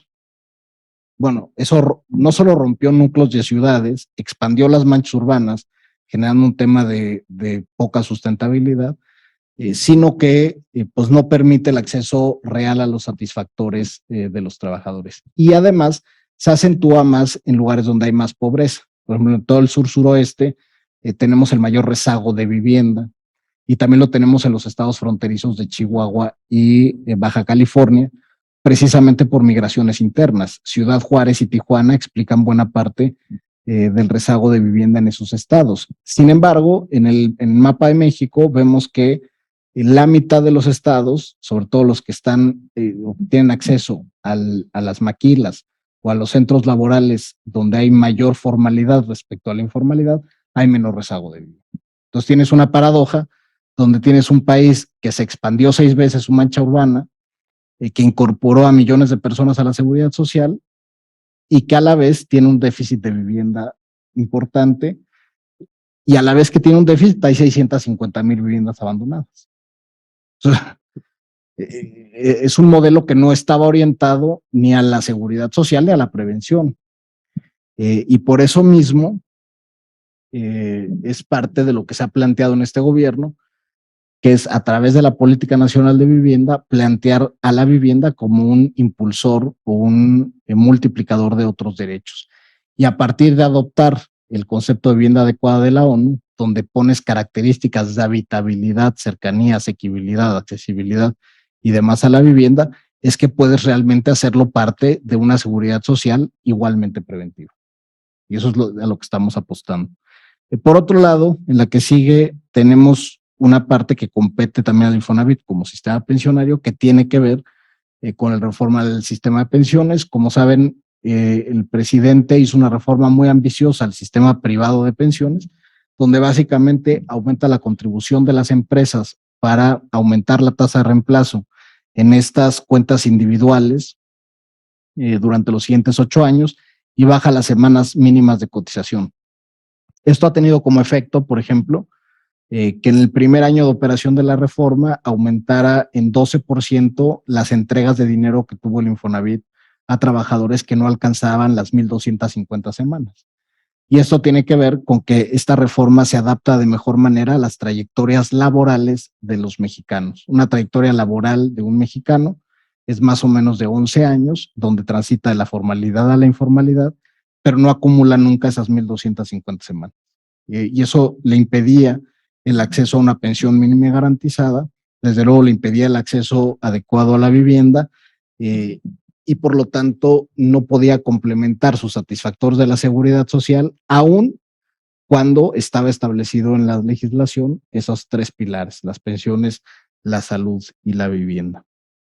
Otra cosa que ha hecho este gobierno ha sido el acceso a la vivienda adecuada. Se propuso y ya se aprobó en una de las cámaras del Congreso el concepto de vivienda adecuada.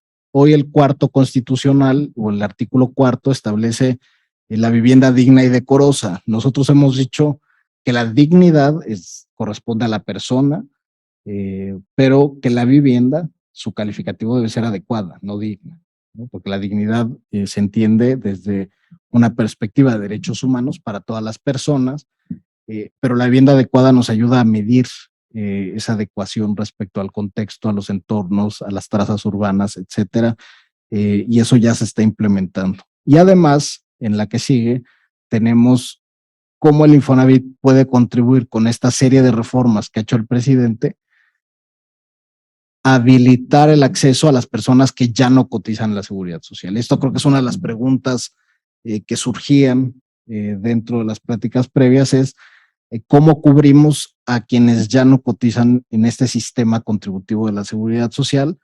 Y la fórmula que encontramos, al menos en el lado de vivienda, es cambiar el sujeto de crédito en la legislación. El sujeto de crédito pasó de ser aquel que cotizaba en el Infonavit a aquel que tiene una cuenta o es titular de depósitos ante el Infonavit.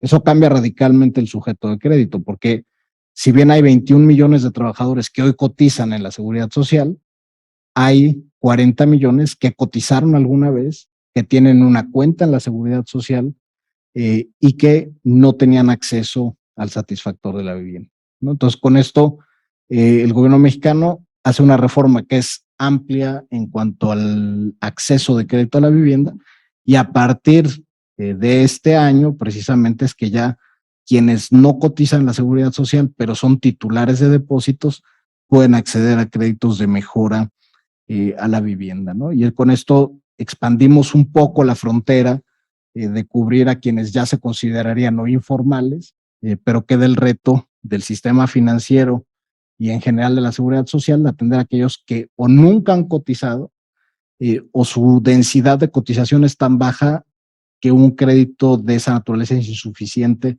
para cubrir sus carencias en materia de vivienda.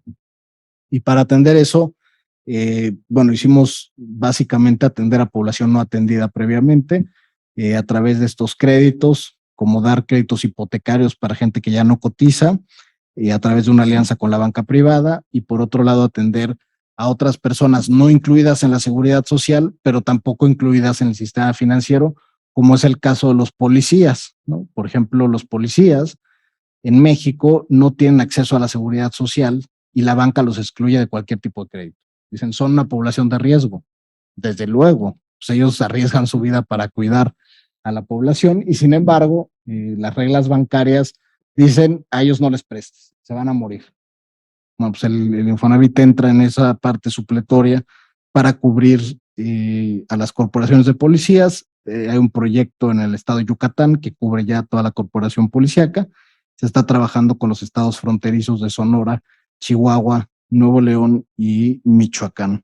Como conclusiones, diría, y pensando en lo que implican estas nuevas formas de trabajo, es que pues hay una buena parte de la población que no tiene acceso pleno a la seguridad social, pero que además transita entre la formalidad y la informalidad dentro de los mismos sectores y dentro de una misma vida laboral. O sea, hay que ver las cosas un poco en el continuo de esa vida laboral y de las transiciones que tienen entre cotizar y no cotizar en la seguridad social, y a través de tener ese registro contable de acceso, poder ampliar o flexibilizar los sistemas de seguridad social para cubrir al menos aquellos que alguna vez cotizaron o que entran y salen de la cotización.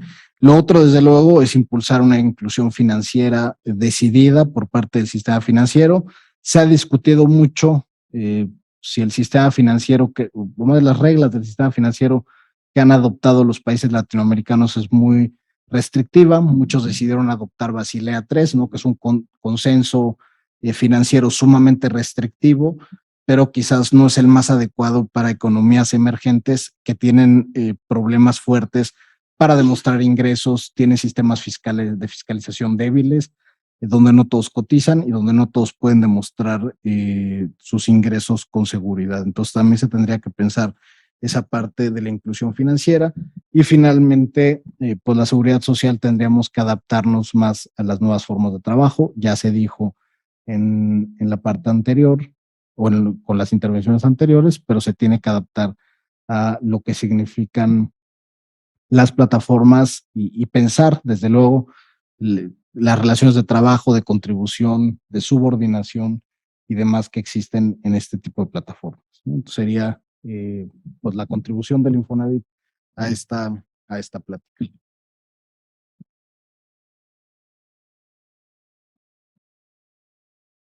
Bueno, muchas gracias a Carlos. Me parece que ha planteado cosas muy relevantes, muy importantes. Este énfasis en la idea de el fondo de vivienda como parte del complemento de las pensiones no deja de ser un asunto importante. Subrayar la idea de construir una política basada en los 7 atributos de ECOSOC sobre el derecho a una vivienda adecuada. Yo creo que es un elemento central. Esta idea de derechos concatenados, que es la idea que está en la Constitución de interdependencia de los derechos. Y pues esta necesidad de reflexionar sobre esta fractura que se mantiene constante, resiliente al cambio, podría decirse, entre población con acceso a la seguridad social y sin acceso a la seguridad social, en donde es un poco recuperando lo que decía Rubén, la hipótesis fundacional. La idea era que iba a haber una expansión progresiva y que cada vez más la seguridad social iba a tender hacia la universalidad. En realidad, pues ha tendido a un estancamiento fragmentado. Entonces, eso debe ser un elemento de reflexión muy importante. El énfasis en la crítica al modelo mercantilizado de la vivienda, que ha generado paradójicamente rezago y abandono al mismo tiempo. Un día a mí me sorprendió que en la Cámara de Diputados hubiera una subcomisión de vivienda abandonada, una cosa que no sé en qué otro lugar del mundo existe una situación de ese tipo. La relevancia de esta idea del cambio del sujeto de crédito, políticas de incorporación a poblaciones excluidas, las limitaciones de Basilea III y la necesidad de adaptación a las nuevas condiciones. Muy interesante, muchas gracias. Y ahora le vamos a ceder la palabra a Luisa María Alcalde, quien es la secretaria de Trabajo y Previsión Social del Gobierno de México, y en donde déjenme subrayar, porque tenemos muchos colegas que vienen de otros países, uno de los rasgos distintivos del actual gobierno es el cambio en la política laboral.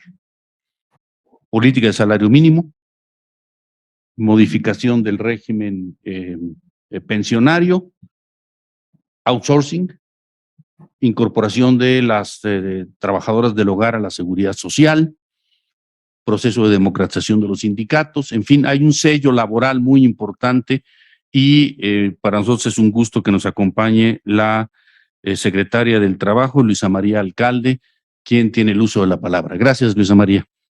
Al contrario, muchísimas gracias. Me da mucho gusto compartir este espacio con ustedes, agradecer a la CIS, por supuesto, por la invitación, a todos los ponentes y los que nos acompañan de manera presencial y también virtual.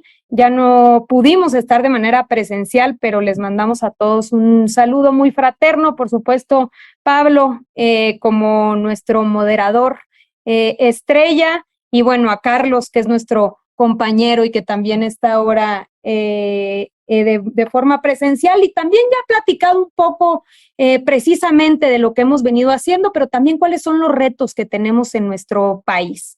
Primero, es muy importante tener en cuenta que precisamente esta discusión sobre cuáles son los retos de la seguridad social, de las instituciones que conforman la seguridad social y cómo empezar a entender que el modelo laboral está cambiando y que tenemos que empezar a avanzar en entender que hay diferentes formas de relacionarse laboralmente, ha sido quizá uno de los retos más grandes a los cuales nos hemos enfrentado.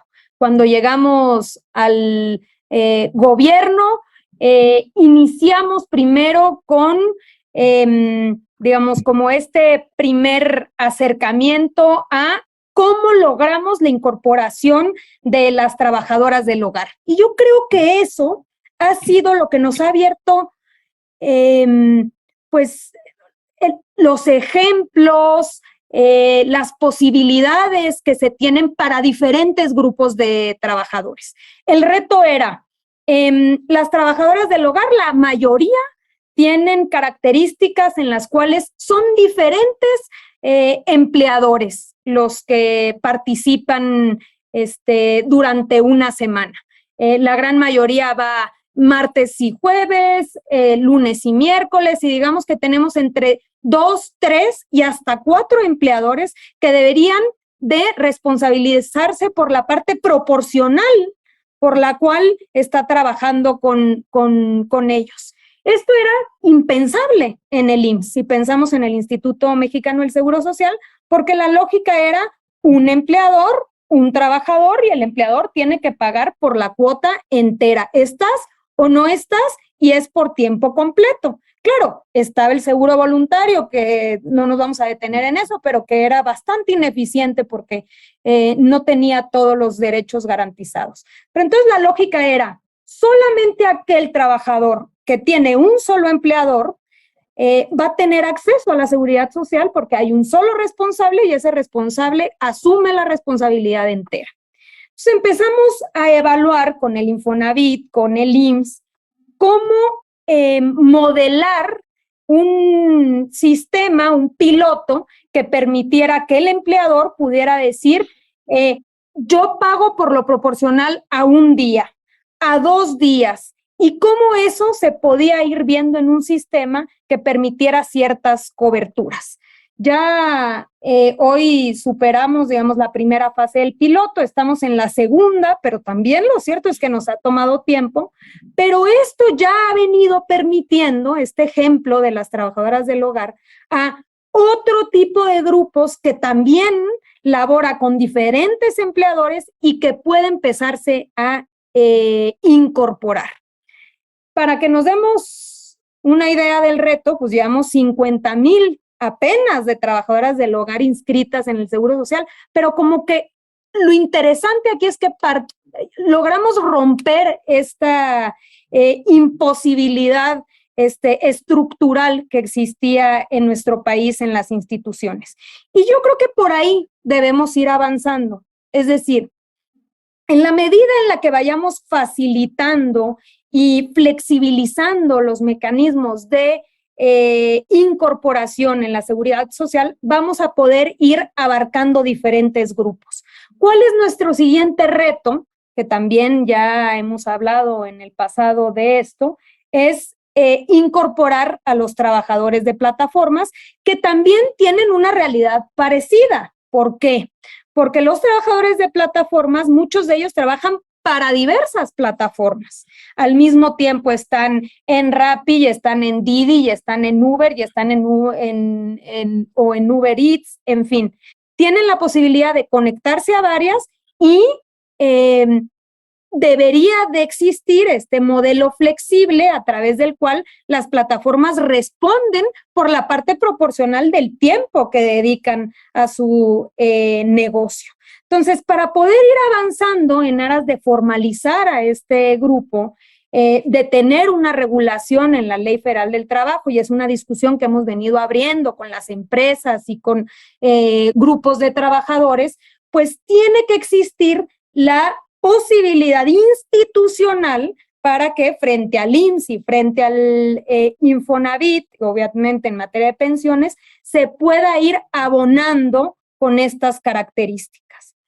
Y luego tenemos también ya un avance fundamental en la incorporación de todos aquellos trabajadores que son autoempleados o que trabajan por honorarios. Porque a veces cuando pensamos en la informalidad y cuando decimos 55% de informalidad en México, 33 millones de trabajadores no tienen seguridad social, perdemos de vista que muchos de estos en realidad no se trata, por ejemplo, de freelance o de profesionistas, los abogados, los médicos.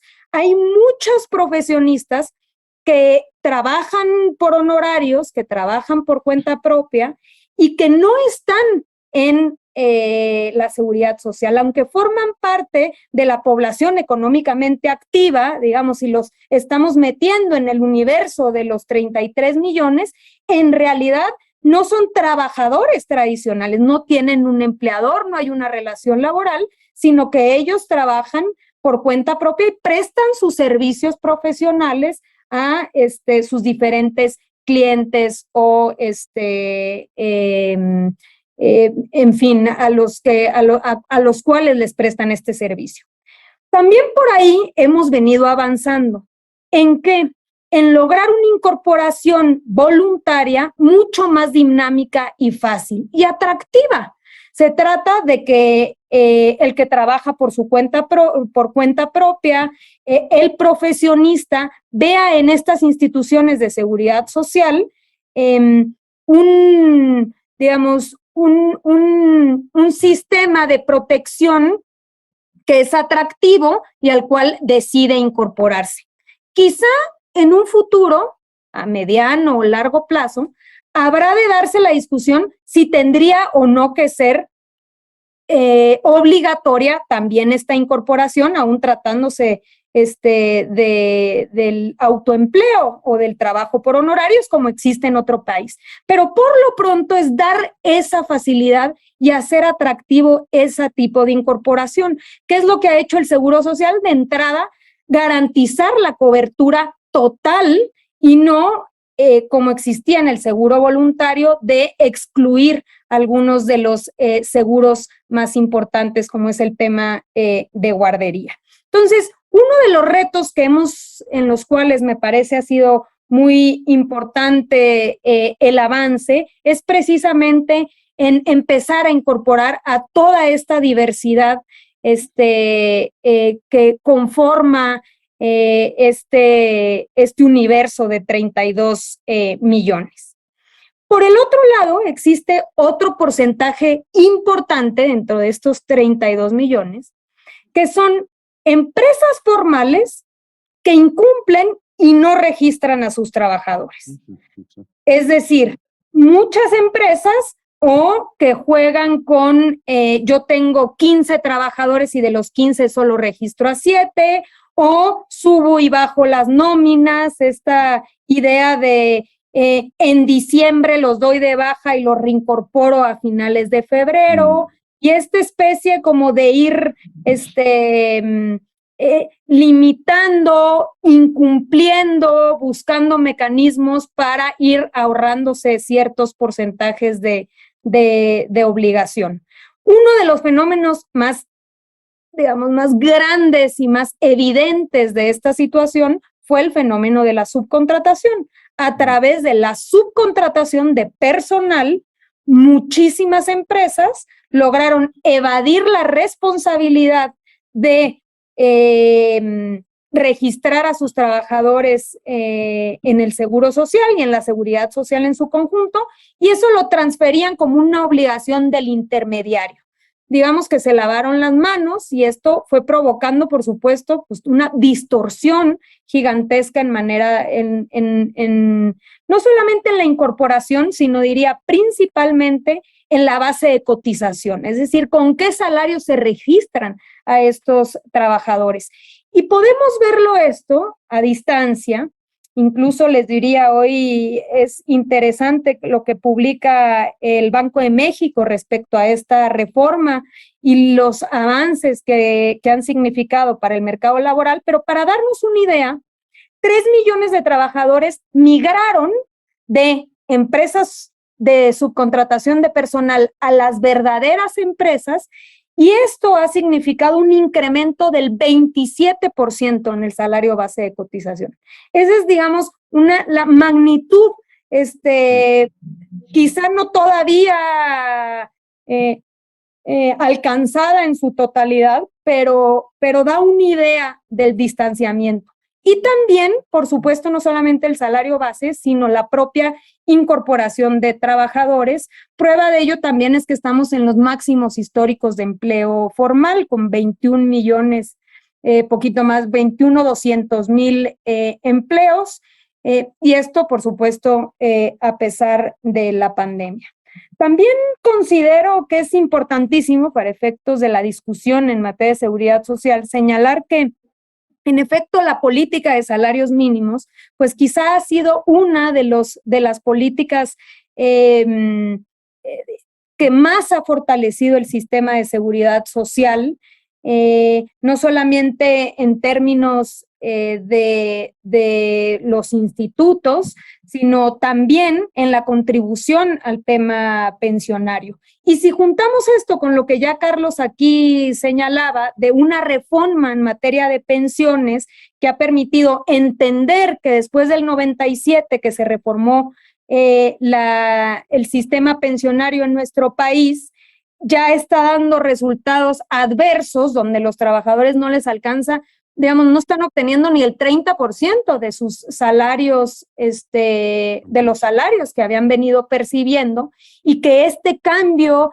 de no solamente no es suficiente, sino muchísima gente queda excluida porque las semanas de cotización se habían incrementado hasta 1,250, y dado que hay mucha fluctuación donde a veces cotizas y a veces no cotizas, y cuando eres autoempleado no cotizas, pero luego eres trabajador, no alcanzabas ese número de salarios, y había muchísima gente que aunque había cotizado durante toda su vida de manera intermitente, no llegaba a la posibilidad de tener una pensión garantizada. Entonces, se cambia la lógica de pensiones de decir, hay que bajar el número de semanas de cotización, pero también hay que incrementar el porcentaje de aportación para que sean pensiones, pues, digamos, más dignas, porque esas pensiones de plano estaban pues condenándonos a que durante toda tu vida trabajaste y al final en el último tramo donde tienes mayores dificultades económicas, más enfermedades, más riesgos, es cuando veías digamos, ese golpe en el ingreso. Entonces, se baja eso, y si lo sumamos a la política de salarios mínimos, ha venido fortaleciendo de manera significativa el sistema pensionario y, por supuesto, también fortaleciendo a las instituciones de seguridad social. Para no tomarme mucho más tiempo, en conclusión yo diría, tenemos que seguir avanzando bajo la lógica y entender muy bien que la informalidad en México no es solamente la que pensamos que es ese trabajador informal en una empresa informal, sino que ahí englobamos el autoempleo, los trabajadores por honorarios, estamos englobando los trabajadores que trabajan en empleos formales, y luego también atacar, por supuesto, el otro porcentaje importante. Y a partir de ahí, abrirnos a la posibilidad de que las instituciones de seguridad social cada vez sean más flexibles, más fáciles, te puedas registrar en o en ventanilla o incluso en aplicaciones o en mecanismos fáciles de altas y bajas, y con esto ir volviendo mucho más atractiva la incorporación y de fácil cumplimiento para los empleadores. No basta establecer una ley, establecerlo como obligación en la Ley Federal del Trabajo, si no se generan las condiciones de una incorporación fácil y una respuesta sencilla para los empleadores. Seguir con eliminar digamos, los esquemas de simulación, por supuesto el fortalecimiento de la inspección en caso de incumplimiento, continuar con la política de recuperación de salarios mínimos, y tocará también una revisión sobre el tema pensionario. Después de estas modificaciones, cómo va incrementándose y qué resultados finalmente están teniendo aquellos que se pensionen ya bajo este nuevo modelo laboral. Pensionario. Creo que en algo hemos avanzado, y es en que cada vez más, y sobre todo con la pandemia, hay mayor conciencia de que la seguridad social es fundamental para todas y para todos. Es en nuestro país acceso a salud, accidentes, incapacidades, riesgos de trabajo, es pensiones, es vivienda. Y eso me parece que se ha venido logrando con discusiones como estas y como muchas otras, donde se tiene que ir privilegiando el respeto a los derechos básicos de los trabajadores en nuestro país. Ahí dejaría nuestra participación. Gracias, Pablo. Muchas gracias. En la interesante participación de la secretaria del Trabajo, creo que hay una palabra clave: incorporación, inclusión, incorporación de los trabajadores del hogar, de los trabajadores de plataforma, incorporación voluntaria de los trabajadores profesionistas cuantapropistas, o sea, la necesidad de expandir efectivamente la seguridad social, como señaló muy claramente la secretaria. Una misma ocupación, muchos empleadores. O sea, esa es una contradicción, cambia muy radicalmente la manera y cómo se construyeron las instituciones y cómo está articulada la legislación. Esta referencia al outsourcing, al salario mínimo, a la necesidad de fortalecer la inspección laboral. Yo agregaría la importancia que tiene que México ya tiene una pensión universal de adultos mayores. Eso es una cosa muy importante, es una pensión que cubre a toda la población mayor de 65 años con un monto creciente, y en donde al finalizar esta administración representará aproximadamente 1.4% del PIB, la pensión universal de adultos mayores. Entonces, este es otro elemento que puede llevarse a los debates sobre los nuevos modelos de seguridad social en América Latina. Entonces, muchas gracias a la secretaria, a Luisa María, por estas consideraciones. En atención al tiempo, creo que han tenido una jornada muy larga. Según vi el programa, empezó a las 7 de la mañana, lo cual habla también del cambio en las relaciones laborales que se está viviendo en el marco de la CIS, y les daría yo telegráficamente 1 minuto a cada uno de quienes nos han acompañado en el panel por si tienen alguna reacción o comentario. Fabio. Gracias. Gracias nuevamente. Bueno, miren, la verdad hay muchísimas cosas, no sé si me escuchan, ¿sí? Sí, perfectamente. Hay muchísimas cosas que podríamos decir, aportar a esta discusión. Hay mucho que hablar. Yo lo que diría es, empatizaría en algunos aspectos. Uno tiene, de los que fueron tratados acá, uno tiene que ver con el tema de la informalidad. Yo creo que la informalidad no se resuelve, evidentemente, a partir de solucionar la inclusión de los trabajadores y las personas trabajadoras a los sistemas de seguridad social. La informalidad hay que verla como un fenómeno mucho más amplio, mucho más amplio, que tiene que ver propiamente con la estructura productiva, con el modelo de desarrollo productivo, y esto no se va a resolver desde la seguridad social. Entonces hemos aprendido a través de las últimas décadas, incluyendo con las reformas de pensiones que prometían bajar la informalidad y aumentar la participación, bajando las contribuciones de empleadores, hemos aprendido que esto no funcionó, que no ha sido la pomada canaria que se prometía. ¿Por qué? Porque las determinantes de la informalidad son multidimensionales, tienen que ver más con temas de estructura productiva, tienen que ver más con temas de pobreza, tienen que ver más con, estoy de acuerdo con Sebastián, con el tema de invertir más en educación. Nosotros en la OIT decimos invertir más en los pisos de protección social, que garanticen acceso universal a derechos básicos, no solo educación, sino acceso universal, no como derecho y sin condicionalidades, a acceso a agua, acceso a servicios de salud, acceso a educación, etc. Entonces, esto es fundamental como una política que debe acompañar cualquier cosa que se haga desde la seguridad social, o hablando de una manera más general, desde la protección social. Bueno, se tocaron otros temas como el cambio en la distribución funcional del trabajo y cómo esto está afectando el financiamiento de los sistemas. Sí estamos de acuerdo que las contribuciones sociales no son la única forma de financiar la seguridad social, la protección social, que esto está cambiando y que esto va a cambiar en el futuro con este cambio en la distribución funcional del ingreso a favor del capital y menos a favor del trabajo. Pero entonces hay que ir buscando las soluciones. No estamos diciendo que la seguridad social tiene que seguir el modelo de seguro social. Esto la OIT nunca lo ha defendido. Esto simplemente es la historia la que ha marcado este desarrollo así.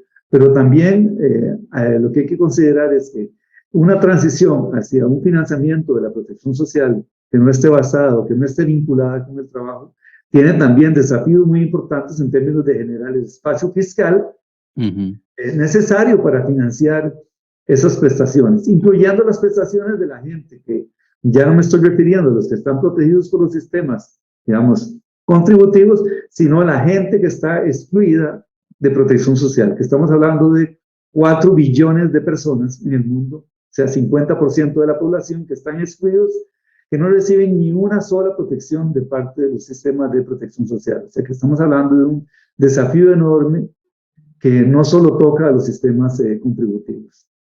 Entonces, bueno, hay muchas discusiones. Yo estoy de acuerdo con lo que dijo Pablo, de que no íbamos a salir de acá con una solución o con unas conclusiones fundamentales, pero yo sí volvería a insistir que el tema de la relación laboral, mientras tanto la seguridad social se siga financiando mayoritariamente como se financia actualmente en el mundo, incluyendo México, incluyendo toda América Latina, el tema de la tipificación de la relación laboral se las trae y es un tema central en las políticas de financiamiento y de extensión de la cobertura y de garantizar que la gente en las plataformas digitales también esté protegida y sus derechos laborales. No solo la seguridad social, sino todos los derechos laborales.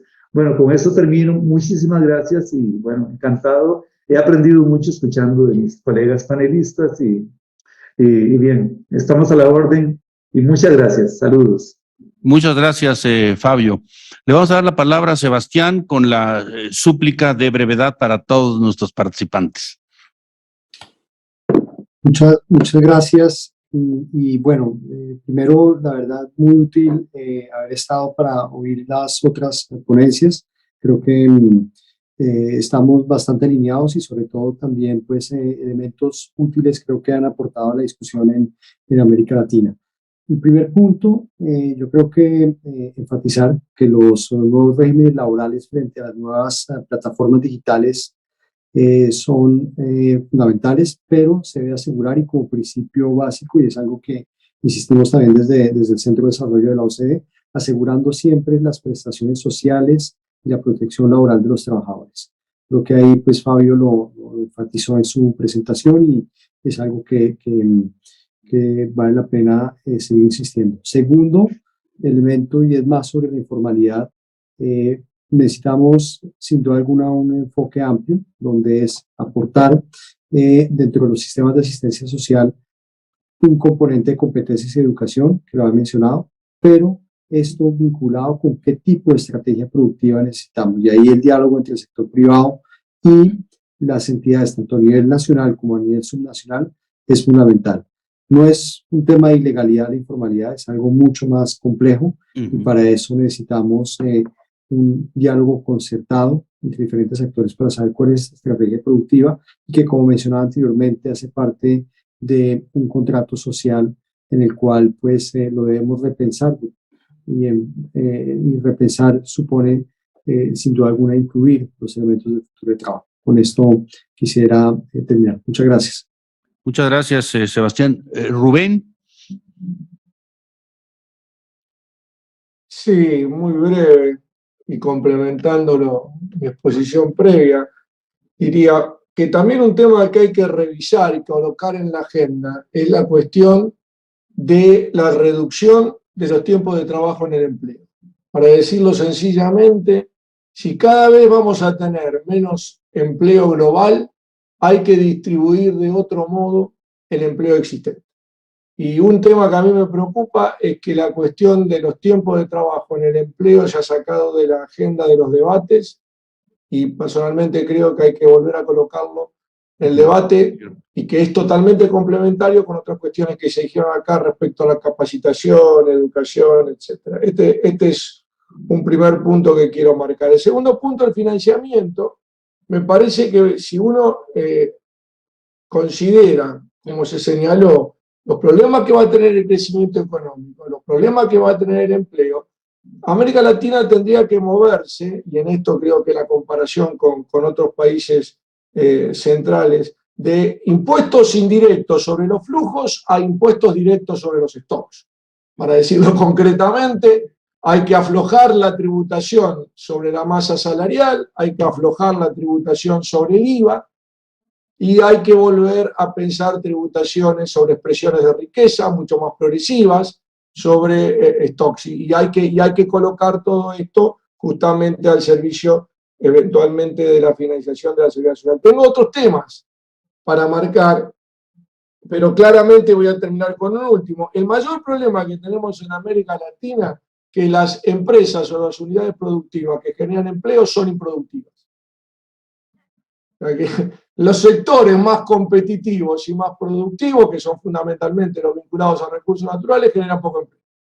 Entonces, detrás de todo este debate, no tengo tiempo, evidentemente se requiere un debate respecto de la inserción económica de la región y de los países en los cambios que se están provocando en la economía mundial, porque con el modelo de inserción económica internacional que tenemos, difícilmente podamos abordar la complejidad de los problemas señalados. Nada más, muchas gracias. Muchas gracias, Rubén. Carlos muy amablemente me dice que le cede su tiempo a Luisa María para que cierre este panel. Adelante, Luisa María. No, pues yo solamente felicitar a la CIS por estos 80 años de trabajo. Creemos que es importantísimo el trabajo que se puede hacer en términos comparativos de buenas prácticas que se está haciendo en otros países de la región y por dónde podemos ir enfrentando retos que enfrentamos todos los países. Yo creo que si nos ponemos como objetivo principal, que es digamos, el proyecto de nación de la Cuarta Transformación y que ha impulsado el presidente Andrés Manuel López Obrador, que es reducir las enormes desigualdades que existen y una mejor distribución del ingreso. Vamos a ir avanzando en el fortalecimiento precisamente de estos pisos básicos de seguridad social y canales, vías para mejores condiciones de trabajo. Esa es, digamos, la brújula que ha sostenido la política laboral de este gobierno y creemos que con buenos resultados, porque a pesar de la pandemia y a pesar de los resultados en materia de crecimiento económico, ha crecido el empleo y han mejorado los salarios en nuestro país y se ha fortalecido el sistema de seguridad social. Entonces queremos seguir avanzando sobre esa ruta, pero por supuesto que una visión global y experiencias de otros países hermanos nos ayudan mucho como brújulas para avanzar. Por supuesto, igualmente la Organización Internacional del Trabajo, con quien siempre hemos colaborado muy de cerca, que incluso ya nos ayudan a cosas como observadores internacionales en recuentos en empresas. Es decir, hemos venido explorando también otro tipo de colaboración con estas organizaciones internacionales. Pues les mandamos un fuerte abrazo a todos los panelistas, a los que nos acompañaron el día de hoy y por supuesto a Pablo. Muchísimas gracias por la guía de este panel y a Carlos Martínez también le mandamos un fuerte abrazo y a todos los panelistas, a Fabio, a Sebastián, a Rubén. Muchas gracias. Bueno, un aplauso para todos los participantes. Yo solo quiero agradecer la confianza depositada para conducir este panel. Creo que ha sido muy interesante la conversación y Roberto tiene unos anuncios que dar. Sí, antes de que se nos despidan los panelistas, queremos darles un enorme agradecimiento por parte de la CIS y del secretario general Álvaro Velarca, y que no se nos vayan sin ver el trabajo de la conferencia. Dos documentos, tienen ustedes los códigos QR en pantalla. Uno hacia la protección de las personas trabajadoras de plataformas digitales. Muy importante, ¿no? El esfuerzo de análisis, de investigación de la CIS. Otro, retos de la organización laboral en el trabajo en plataformas digitales. Un trabajo que no tiene desperdicio, que nos importa mucho que lo difundan nuestros aliados de los organismos. Muchas gracias de antemano, Sebastián de la OCDE, Fabio de la OIT y por supuesto el doctor Lobuolo, y naturalmente pues estamos siempre ávidos de que las autoridades de un país líder como México, ¿no? En el caso de, por supuesto, nuestro amigo Carlos, titular del Infonavit, y por supuesto la secretaria, alcalde, para que nos retroalimenten lo mismo que las autoridades de la seguridad social de todo el continente. Entonces, dicho esto, pues muchas gracias. Ha sido un panel estelar y magistralmente moderado por nuestro amigo Pablo Yáñez de la CEPAL. Muchas gracias y no dejen de estar mañana con nosotros, 9 de la mañana, tiempo de México, en el siguiente foro o el siguiente panel sobre el desafío enorme de la sustentabilidad de las pensiones, a las 9 de la mañana, tiempo de México, y luego en la tarde, a las 3, otro panel de enorme alcance que es sobre el trabajo de cuidados. Entonces, a las 3 de la tarde, tiempo de la Ciudad de México. Muchas gracias. Otra jornada exitosa. Nos vemos mañana. Muchas gracias.